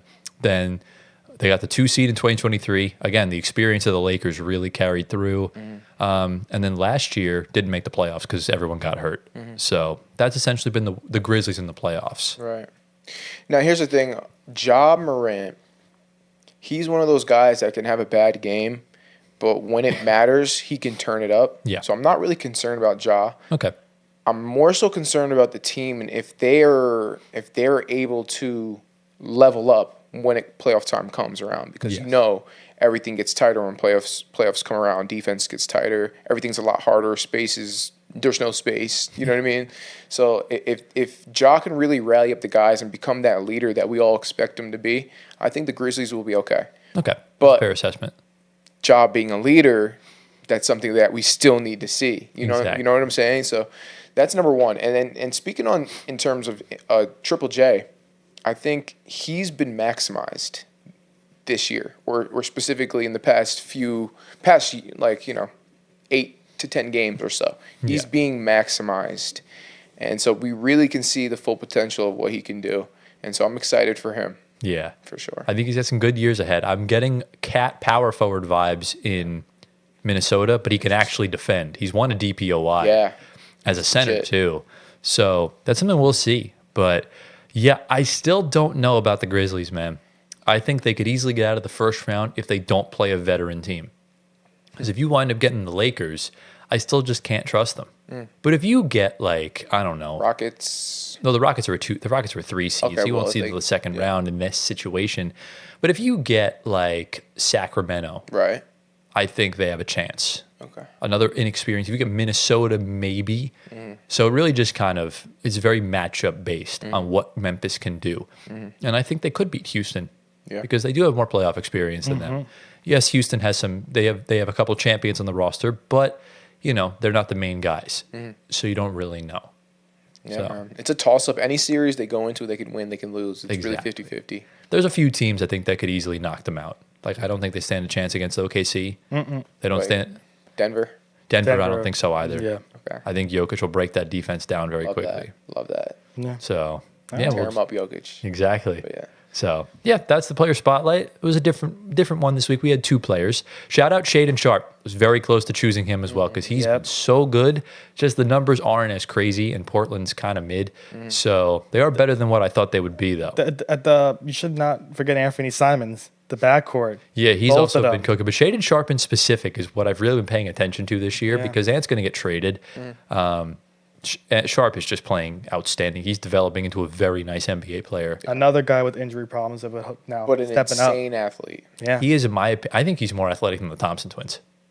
Yeah. Oof. I've seen him dunk. That's He, close. bro, can jump out the gym. I've never seen more bounce in my entire Nah, life than that yeah. kid. Vertical-wise, he might got He's a he might freak have of that. nature. He might Freak have. of nature. So Yeah. yeah, that's the player spotlight. We got 2 teams to talk about that are on fire right now, and let's jump right in. All right. We're going to transition into the battle of the 1 seeds this past week. We got a little taste or glimpse of a potential NBA Finals matchup between the 2 juggernauts in the East and the West. So Cleveland took this game in a really close thriller.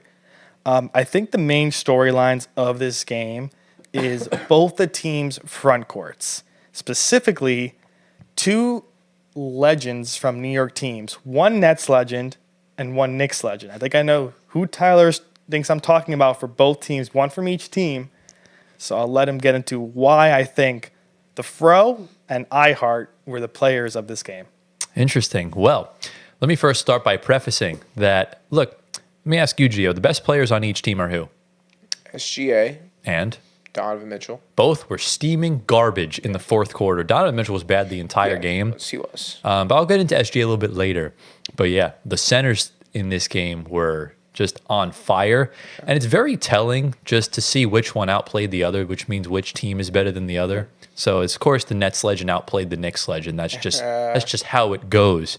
But my man Jared Allen was cooking. I think he had like 25 and 12. Wow. And Evan Mobley as well just had just an amazing game. It was like 21 points. And on the other end, Isaiah Hartenstein was pretty good. He had that little floater with the left hand. It looks like he's like an NBA live animation. It was just every time. This was one of my favorite games I've watched in a very long time in the NBA. It was fantastic. I'm really glad I decided to watch it because I was just on the fence. I didn't know if it was going to be good or not, but I decided to, just bite the bullet and watch it, and it did not disappoint. And the one thing I will say, and I know a bunch of my Cavs fan friends have been begging me to talk about this, and I think it's time to start talking about it. Darius Garland should be an all-star this season. Darius Garland has been insanely good. And the problem is the East guards, there's so much depth, but like I would take him over a lot of these guards right now. I think outside of obviously, outside of what's his name? I just completely blanked out. Outside of LaMelo, outside of Trae Young, Cade Cunningham, I think Darius Garland kind of fits right into that mold with those kind of guards, along with like same tier as those guys. Around the same tier, yeah. It helps when you have Donovan Mitchell playing next to you. Right. But Darius Garland in specific really stuck out to me this game more than Jared Allen. Because we've seen that him and Donovan Mitchell don't work together on the floor last year. Right. This year, the other night, Donovan Mitchell was terrible. Let's just call a spade, and Darius Garland just stepped up and did what he had to do. And shout out Ty Jerome on the bench, too. That was a very fun little flurry he had in the fourth quarter. But yeah, I thought it was a phenomenally played game from the Cavs all around. It was a good team win, and I think that's what wins you championships. I think it proves to what your point was last week, saying the Cavs don't have a good enough bench. I think they do. Yeah. Yeah, Strus and Jerome had 32 off the bench combined. Max Strus is turning more into Joe Harris every day. He looks just like him now. Listen, It's creepy. To add more to Garland's case for Tyler, he was just named Eastern Conference Player of the Week today. Who? So Garland. Oh, okay. We'll get into the West Player of the Week later on. Okay. Yeah. But listen, I had this game on in the background. I was watching it. So it was really close, coming down to the wire. The Thunder really put up a fight. It just, like I said, it's a taste, a glimpse of potentially the NBA Finals if it goes to playing with the top seeds right now. And this first game did not disappoint at all, if this is a taste of what could be the NBA Finals. OKC, of course, without Chet, if probably Chet was playing, they would have won that game. But you're without one of your guys, so you got to kind of have to swallow that pill. Yeah, I don't know. I think if Chet plays, I think the Cavs still pull it out because it's clear that, Jared Allen, Chet probably would have started over Hartenstein for the most part, at least as far as we know. Jared Allen would have bully balled him the entire night. No, I think you'd have Chet at the 4, Hart at the 5. I don't know though. Yeah, I don't think Chet's that's how it that would go. soft. He's not. He's just. He doesn't get thrown around. He's that just. easy. He's just not that bulky. Yeah. He's built like me. So that's the one thing kind of holding him back. But he's another Strong though. He's like Wemby though. Yeah. Not as Like 7'3", not as much as Wemby. He's the American Wemby. Yeah. I guess if you want to put it like that, you can. But Yeah. Gio, do you think this is going to be the finals preview? Do you think this was? I do. I think these are the two best teams in each conference. Wow, are you do. believing in the Cavs? Look here. I bet on the Thunder to win. You I didn't did. actually bet. I don't know. I keep saying bet now. You just keep talking about bet. But I thought the Thunder were going to win. They were on that big winning streak, and then they lost. While Donovan Mitchell was like completely abysmal from the field. I'm pretty sure he shot like 3 of 16 from the field. Yeah. And they still won. You So didn't if he's shooting like that and they're winning, that's pretty scary. That's very convincing to me that this is a good team. So I might be believe land now, bro. Yes, I've been trying to convince you for months, bro. I'm not there yet, but I'm getting there. closer. You're getting there. Close. Yeah. Okay, that's fair enough, I suppose.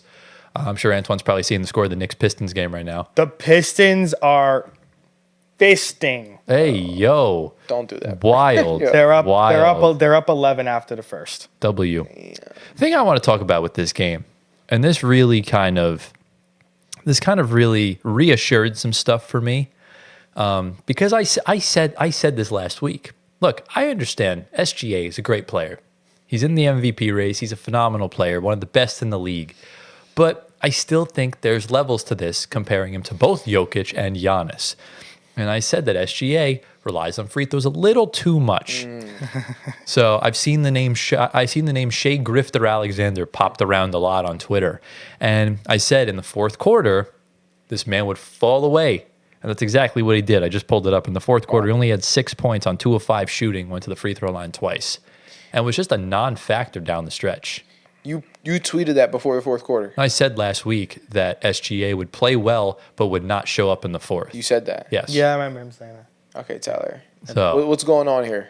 look, it's just Is SGA texting you, telling you, like, I'm going to be trash in the fourth quarter? Wait, Bet on me. hold on. Like, what's going on here? I'm a believer. Remember, I said the Cavs are too good to be bad before the season started. yeah, but And I put look them, what happened. yeah, but you put them as a 5 seed. I put them as a 2 seed. I So, like, understand that, but I need to be taking the credit said here. True. They're too good to be bad. Look, there's a pattern with guys that rely on the free throws a little too much. Yeah. That when they're not getting the calls, they're not comfortable and they're not going Right. to produce in the fourth. Outside of Jimmy Butler, because he's a freak of nature. Yeah. But with this game specifically, you saw the flaws of OKC. Obviously, I know they were without Chet Holmgren. That's big, but at the same time, they just need that small forward spot shored up.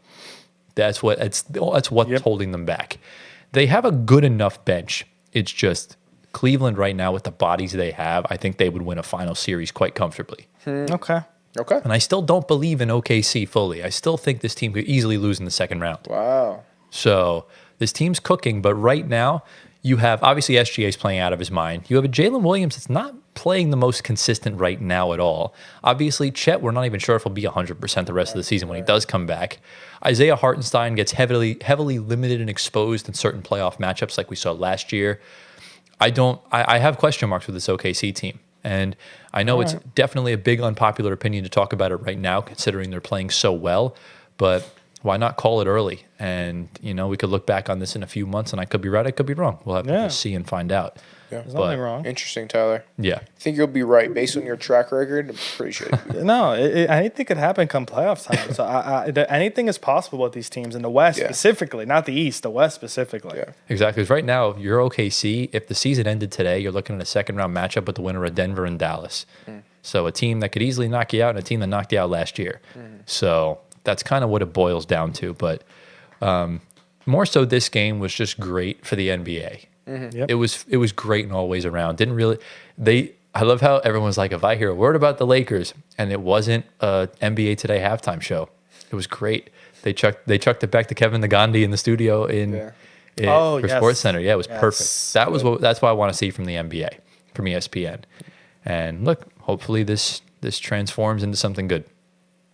So Yeah, we need Sports Center halftimes. Just give us the highlights. that's all we want. We don't want to all see we them need. debating at halftime about what's going on. Like I don't want to watch the Cavs play just show me the highlights. That's Like all I don't I want to wanna watch the see. Cavs play the Thunder and then talk about the Lakers. Like it's not what I want. Yeah. It's not what we're here for. Give us analysis on the game. This is why ratings are down. Yeah. So, do we have any sort of other takeaways, final thoughts regarding this game before we get into the two hot teams? Let's go. Let's do it. All right, we're going to get into our two talking points of two teams, one in each conference. We're going to start in the West with the Kings. So we were just talking about this team not too long ago, about Mike Brown. So it was kind of a negative type of talk, but now it's completely flipped. We're talking positive about the Kings.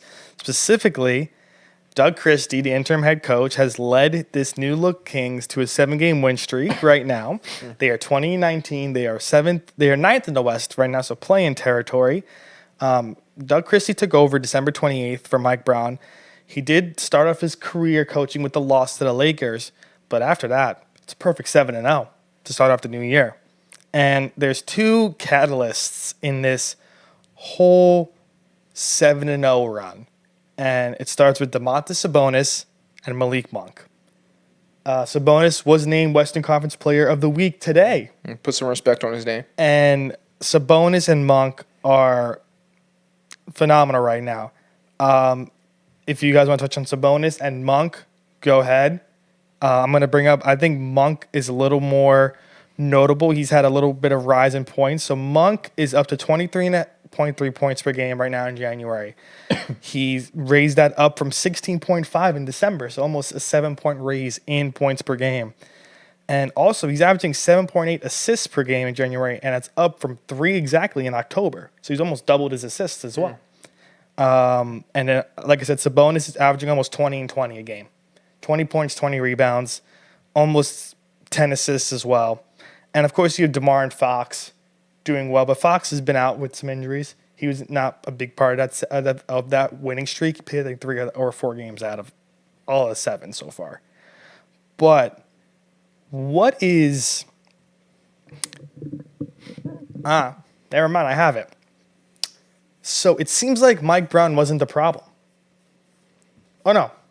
Wait. Was. Mike Brown was the problem. Yeah.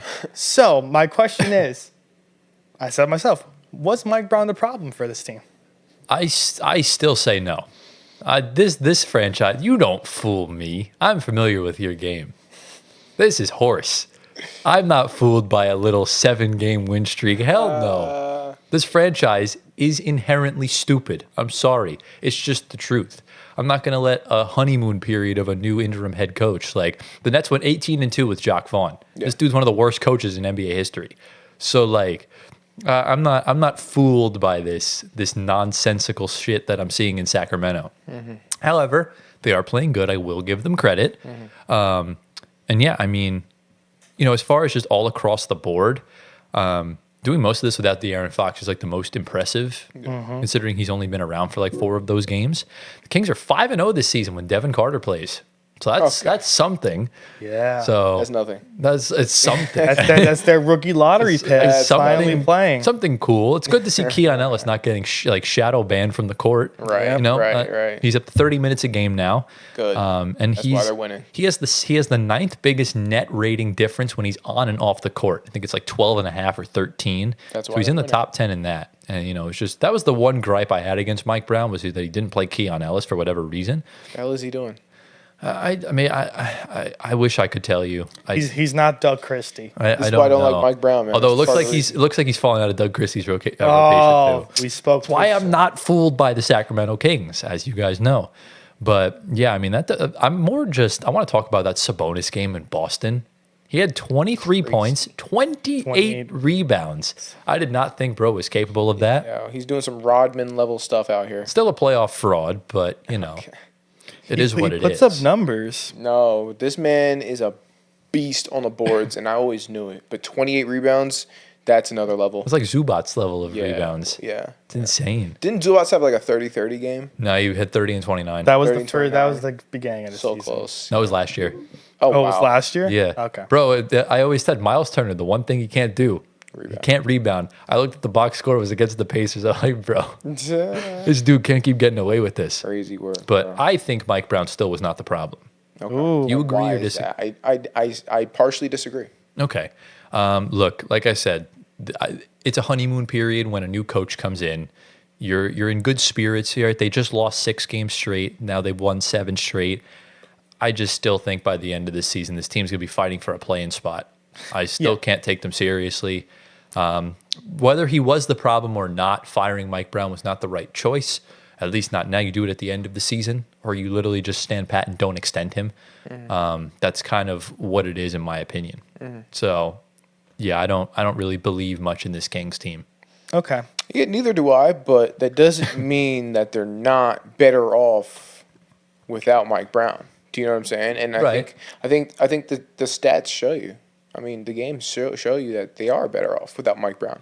But you can't get more. Let's be objective, no? But 7? It's only 7 games in. Still 7-7. Like I said, we had a 20-game sample size where people were calling for Jacques Vaughn for Coach of the Year.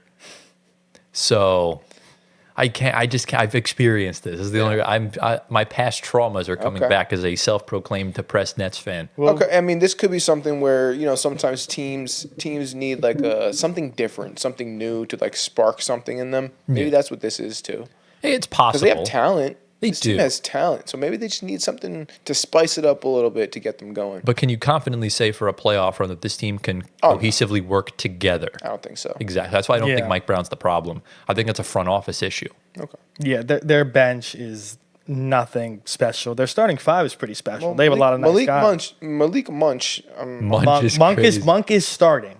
Oh, is he? starting. He's in the rotation. You know what? I think Malik Monk got bored of all the 6-man of the year talk. I think he wants to go for most improved now. Okay. So I think he just, he Monk graduated is to a different starting. award. Yeah. Even though he Monk is never won 6-man of the year. Yeah. Yeah.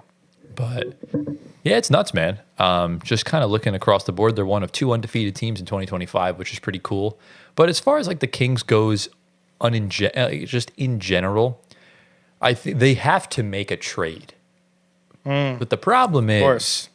you have tradable contracts, right? Like you could easily get off Kevin Huerter's money. You could easily get off of like Trey Lyles if they wanted to. They have movable options. Yep. I'll ask you, Gio, who should the Kings trade for? Oh, wow. This is a very leveled question, a very layered question. Well, we did mention Zach LaVine before. We did. I don't know if that would work out. I did. I completely agree with you. Yeah, I don't know if that would work out. Now, here's the thing. What do they need? The Kings, They need a shooter. Brandon Ingram They were in talks with us to get Cam Johnson. or Cam. However, we are not doing a deal unless Devin Carter's included. yeah. Of course. Yeah. I think the Kings, first of all, instead of focusing on who to acquire, I think they need to focus on who they should get rid of. And I think that needs to be DeMar DeRozan. I agree with that take. I think DeMar has to go. They're I not don't know if gonna that's do that. realistic. He just signed. I know. he yeah. was the That's not wrong realistic, but piece to the Not a puzzle. good pickup, and I think you can't fix it now at this point. Like it's not fixable. So no matter who they sign, whether they're a great shooter or not, it's not going to really do much for them. Right. So It's a sad situation they It put is. themselves in. Harrison Barnes turned out to be the glue guy, I guess. Except for since he left, the team fell apart completely. yeah, Yeah, I mean, we could still see Fox getting traded. It could get significantly better with the players they get back from Fox. It all depends. You never know. You know. It's very well possible that this team could be in good shape by February, and Fox could be like, "Y'all are good. I'll move on." Yep. They'll trade him for a young star.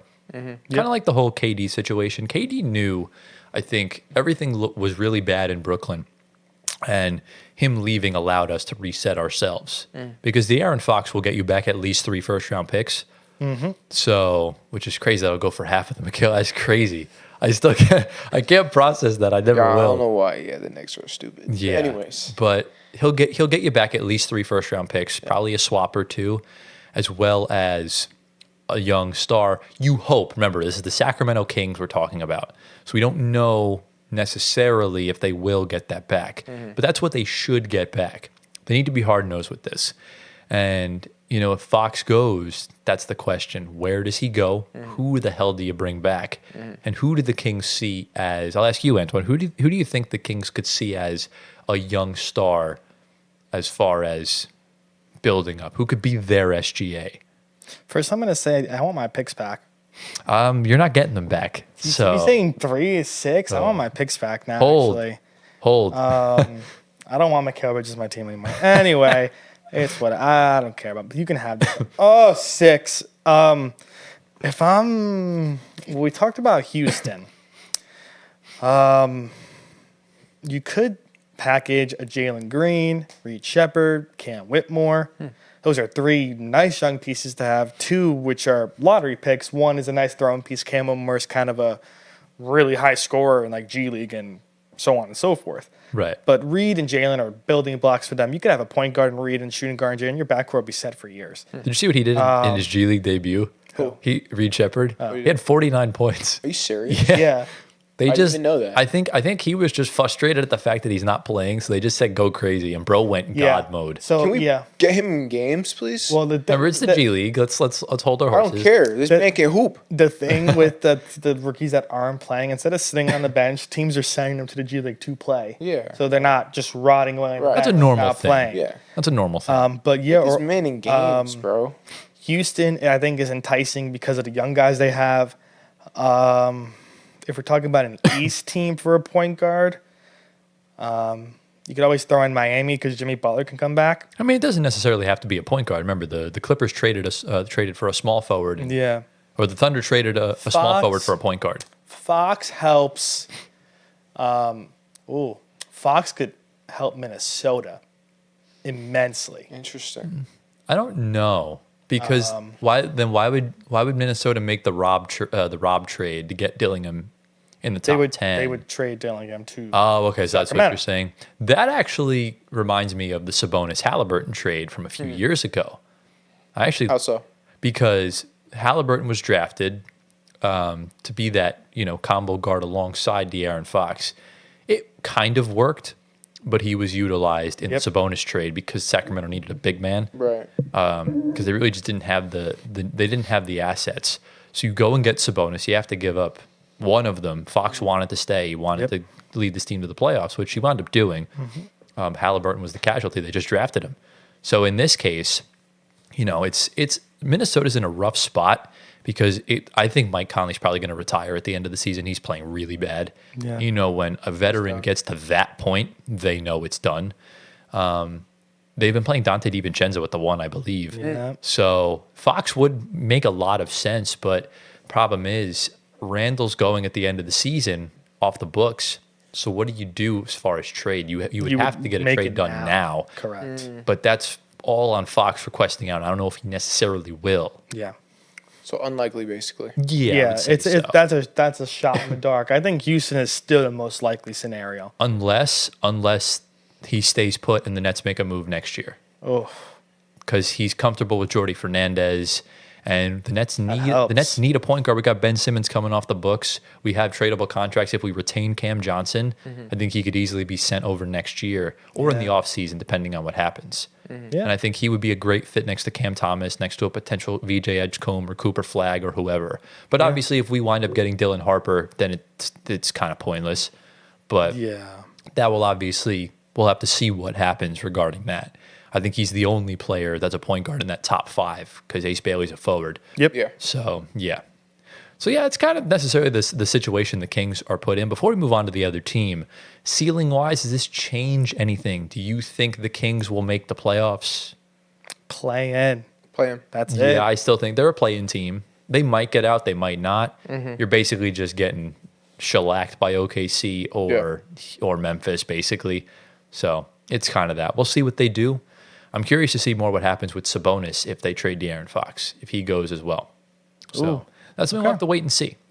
But let's move on to another team. I'm very happy to talk about this team. So Antoine, take it away.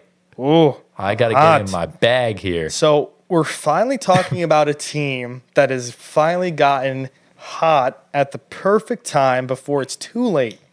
So the Indiana Pacers, my most hated team. But my prediction's looking a lot better right now with this. So Indiana is 22-18 right now, 6-game winning streak currently, 5th in the East, literally half a game behind Orlando, so they can easily go up to 4th with the win. The story with Sacramento is the 2 catalysts of this team. Tyrese Halliburton has broken out in January. Specifically, well, I will also throw it in after this. But Halliburton in January is at 21 points a game, almost 10 assists on 52.5% shooting, and 46.5 3-point percentage. So I'll throw in some numbers from the previous month. Field goal percentage went up from 70.8 to 21. 3-point percentage was at 35.2. It's now up to 46.7 in the month of January. That's 11%, a little over 11%. Wow. Big improvements. We're only halfway through, but Crazy thing too 11 is and a that half. the numbers from January he read are skewed because I think he got sick during the last game. I will say that. So in 4 of those last 5 games, not including the game where he left early, he's averaging 25 points, 4 rebounds, 11 assists, 3 stocks on 51% from the field, and 49% from 3. okay. Yeah. Okay. So I was going to say he left against the Cavs, which was the most recent game with left hamstring tightness. Oh, it was an injury. Okay, because I know the flu's going around the NBA right now. He's like going crazy. everywhere. Yeah. Yeah, he had left hammy tightness. This is 1 year he suffered the same injury against Boston and during the Eastern Conference Finals against Boston as well. The second player is probably the most important one right now is Spicy P. My guy. Spicy P right now is averaging 20.2 points per game in January, 8.5 rebounds on 53% shooting. But on the season, it gets even better. He's averaging 20 points a game, 7.5 rebounds, 52.1% field goal percentage, 61.5 true shooting percentage, and he's shooting a career high 41% from 3. This is the most efficient year of his career. Yeah. And I've been saying since we started this show, he's one of the most underrated players in the league. And this was the perfect move for them to get him last year. I really love it. And the fact that you were kind of able to sign him on a lower contract than we thought he was going to get, this was a steal for Indiana. I think they've done a beautiful job in the past calendar year of just team construction, team operation, everything of that nature. And they've handled it well throughout the offseason too.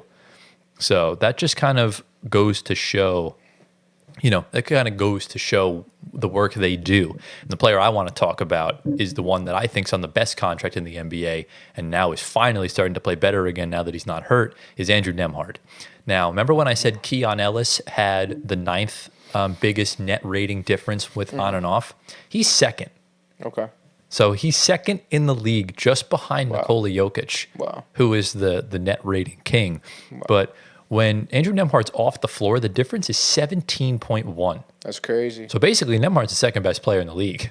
Whoa. No, it's a joke. It's calm down. Whoa. Calm down. It's a joke. And then Keon Ellis is ninth. Yeah. Yeah. But yeah, he's fifth in the league in ball screen navigation. So he's really just working hard on the defensive end. And he, in my opinion, in that game against Cleveland, which they just won yesterday, he was the best player down the stretch. He single-handedly won him that game. But what's interesting to me regarding the Pacers is that they just win these games they are winning by the power of friendship. They beat the Cavs yesterday. No one scored 20 points. Everyone scored anywhere from 10 to 19. And it was just a team win. And I still think they're the deepest team in the NBA. I'm still going to stay. I'm not going to change up. I still think this team can go to the finals. Yo. I still think this team can go to the finals. Long shot Because I'll tell you this. The New York Knicks are 0-5 against the top two seeds in both conferences. The Pacers have not been particularly good against the Rockets and the Thunder, but they are 3-1 against the Celtics and Cavs. Interesting. They ended the Cavs' 12-game winning streak yesterday. They were the first team to beat Boston this year. So they play the Cavs again tomorrow night at the time of recording, yesterday by the time this video comes out. So we'll see if we're right. And then the last player I'll touch on is Benedict Mathurin. Yeah. Benedict Mathurin just had his 8th 20-10 game. Pacers are 7-1 in those games. So there's just a lot of ethical hoops going on here. Yeah. Excuse me. Going along with this. Now, there's been rumblings about a trade and what they can do. Obi Toppin might not be a Pacer by February, so we don't know. Do we think they make a trade, or do you think the roster's fine as is? Oh, Excuse me. It was tough to lose Wiseman and Isaiah Jackson. Those are two guys that would have helped immensely in the front court. Yeah. Everybody's still there besides those two guys. Of course, Obi Toppin can get moved. Jarris Walker can get moved. Cam Johnson seems ideal for them. He's ideal for everyone, bro. He really is. He's just He's a plug, ideal he's a for plug everyone. and play everywhere. The thing about that is that Mathurin's back. He's kind of that shooter, and he does he does everything for remember, them. Mathurin's a shooting guard. Cam Johnson's a 3-4. Yeah. So remember, Cam Johnson's like 6'9". Yeah. I could see Cam, LaVine, definitely not. Butler, no, that's too much assets to give up. I don't think they need anyone. They quite possibly may not need anybody. If you're looking at all these guys being healthy, I mean, Obi Toppin's averaging 10 plus off the bench. So is Aaron Nesmith. Yeah.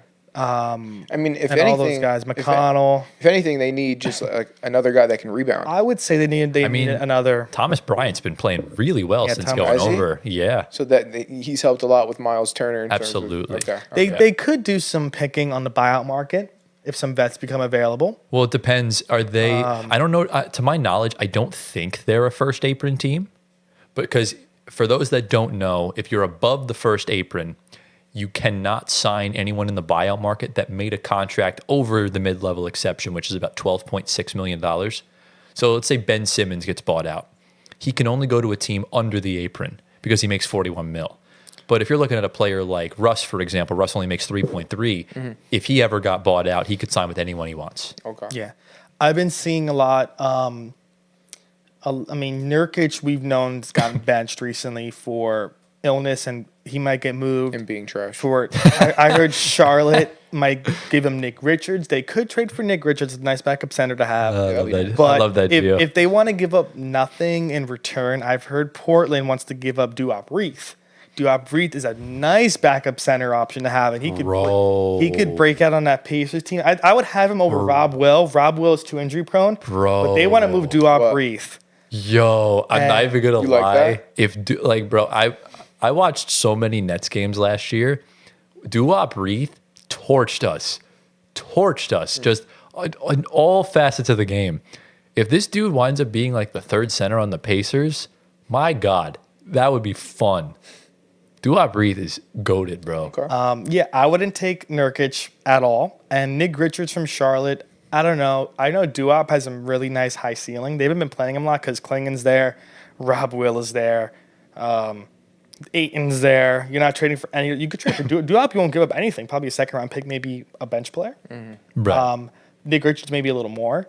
Nurkic, you don't want him. You don't want Rob Will. Duop Reith would be a nice sneaky pickup just for depth, and you can start him over Brian if he's injured, and you don't want to play Thomas Bryant. He's a backup center for you guys. Okay, so I just looked. Right now, the Pacers' payroll's at $173 million. The first apron's at $178. So they're under the apron, so I think they can sign whoever they want. All right. So that's good, I guess. So obviously, if you're a team like Phoenix, you're kind of fucked because your payroll's over $220 mil. So, because the second apron threshold's at 188. Obviously, those will go up over time, but the Pacers then can sign whoever the hell they want. So if Ben Simmons gets bought out for the $41 million, wouldn't be an awful pickup, honestly, for the Pacers for like $1 million or two. So wouldn't be bad at all as far as some extra defense. Yeah, Bruce Brown maybe, but He'll get traded. He might get moved out of there. Yeah. Anyway. That actually wound up. I think I've said this once before on the show. The Pacers overpaying Bruce Brown saved their franchise because they were able to use him as the salary filler for Pascal Siakam. Yeah. Yep. It was a Never thought of it like that. humongous mistake signing him to that contract. Wow. But my God, it worked out. It helped, yeah. It really screwed Bruce Brown over. But yeah, it wound up helping. It wound up doing wonders. Yeah. So obviously, I stand 10 toes down, unlike some people on this show. Is that me? You have a guilty conscience? Listen, I saw this from the beginning. Look, Okay. if does it seem as crazy now that I think the Pacers can still make the finals? Looking just based on how bad the East is. Do we think it's still a crazy thing to? I still think it's. You think it's impossible for them to make the far finals? It's crazy. Okay, fair enough. Far reach, yeah. I think it's crazy. Understandable, I guess.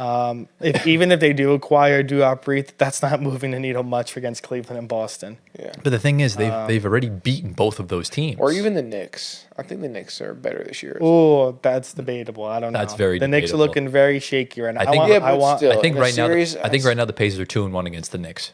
Okay. I told you I want my picks back. Did you see that game the other night? Mikal Bridges had. He had 0. Yeah, Did he I actually? want my picks back. Seriously. I thought you'd been picking it up lately. No, I want my picks back. No, not at all. Literally. He had that one game where he had like 40. That was The Knicks. That's what we call a Christmas miracle. You know who the Knicks are acquiring at the trade deadline? Alec Burks for the 20th time. No way. I don't. Okay. You guys can't make a trade. You have no contract. All right, Do you Alec know- Burks do for you the know who's 20th time. The top 7 most started players in the NBA are, or most played players. Yes, It's like all everybody. They're all Knicks players. It's all top Knicks 7. players and De'Aaron Fox. Yeah. Yeah. So And Anthony Edwards, yeah.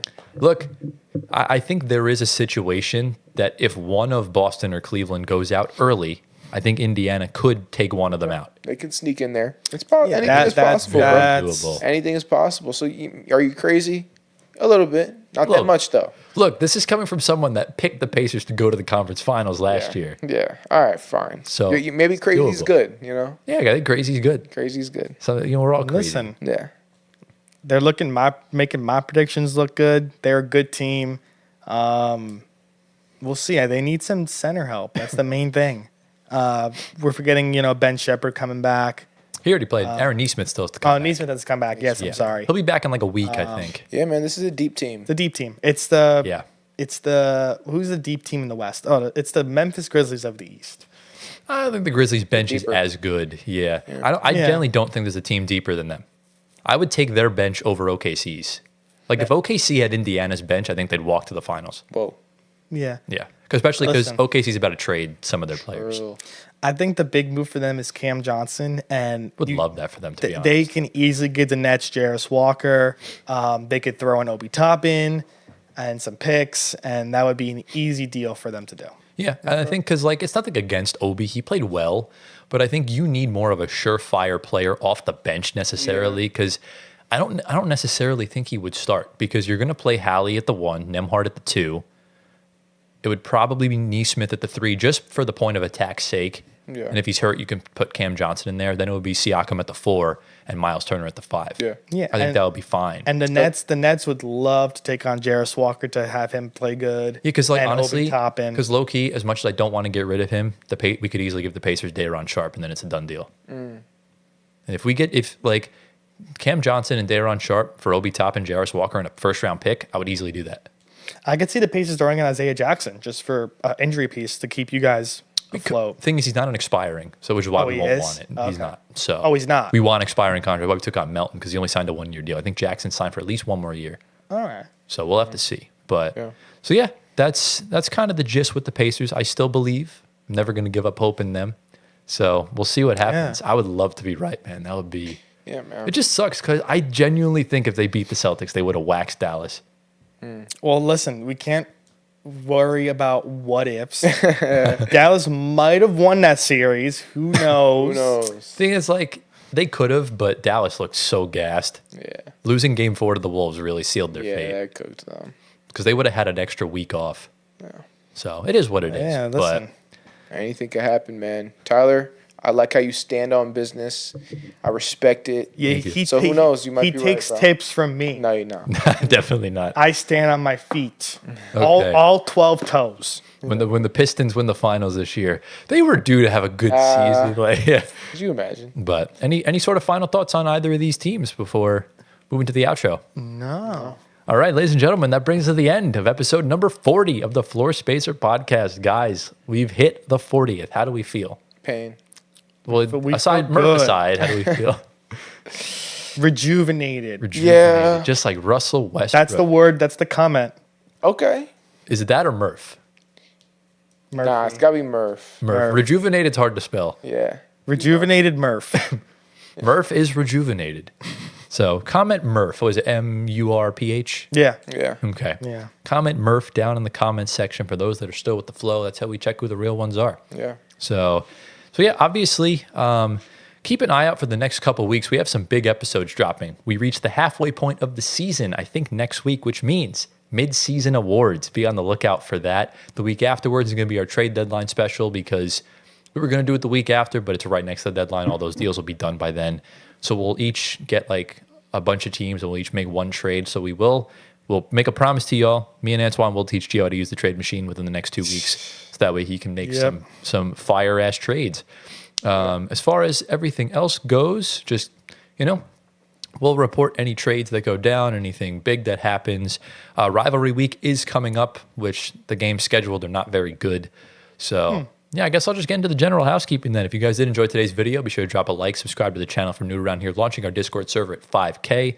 Try and get us there within the next 2 months by our 1-year anniversary. Yes. If you're on Spotify audio platforms, give us 5 stars, leave a review, answer the polls, all that stuff. Follow our socials at Floor Spacer Pod down in the description below on Instagram, Twitter. I guess still technically TikTok. It'll be available for the next week. So TikTok for one final time. Follow us on our personal socials down here in the descriptions below. Get Gio to 1 million Instagram followers. And yeah, lads, I think that's everything, right? Do we have anything else to say before we get on out of here for the week? No. We're good. All right. We hope you all enjoyed. Thank you all for watching. We love you all endlessly. And we will see you all next week in episode number 41. Peace out.